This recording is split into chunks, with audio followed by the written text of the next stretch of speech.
આગળ વાત કરીએ તો સુરેન્દ્રનગરના સાંસદ દેવજી ફતેપરા સામે બિનજામીન પાત્ર વોરંટ જાહેર કરવામાં આવ્યું છે। 1.48 કરોડના ચેક બાઉન્સ મામલામાં કલોલ કોર્ટે વોરંટ જાહેર કર્યું છે। તો બિનજામીન પાત્ર વોરંટ ઇસ્યુ થતા ભાજપના સાંસદ દેવજી ફતેપરા સુરેન્દ્રનગરમાં બીએસએનએલની બેઠક અધવચ્ચે મૂકીને ગાયબ થઈ ગયા। સુરેન્દ્રનગરમાં અલંકાર સિનેમા પાસે આવેલી બીએસએનએલની ઓફિસમાં કર્મચારીઓ સાથે બેઠક ચાલી રહી હતી, ત્યારે બિનજામીન પાત્ર વોરંટ ઇસ્યુ થતા ત્યાંથી અચાનક બેઠક છોડીને તેઓ ચાલી નીકળ્યા હતા।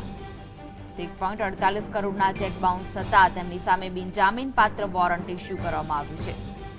તો આ વિશે વધુ માહિતી માટે જોડાઈ ગયા છે અમારા સંવાદદાતા જીતેન્દ્રજી। જીતેન્દ્ર, ભાજપના સાંસદ સામે વોરંટ ઇસ્યુ થયો છે અને ભાજપના સાંસદ ગાયબ થઈ ગયા છે। વોરંટ ઇસ્યુ થયા બાદ શું વિગતો છે?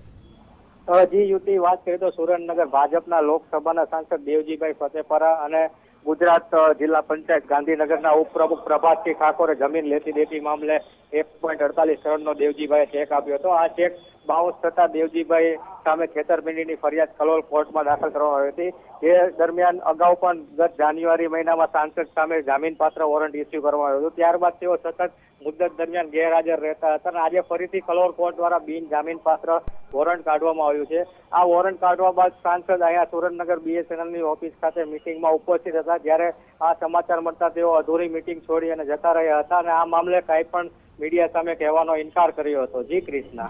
જી આભાર જીતેન્દ્ર સમગ્ર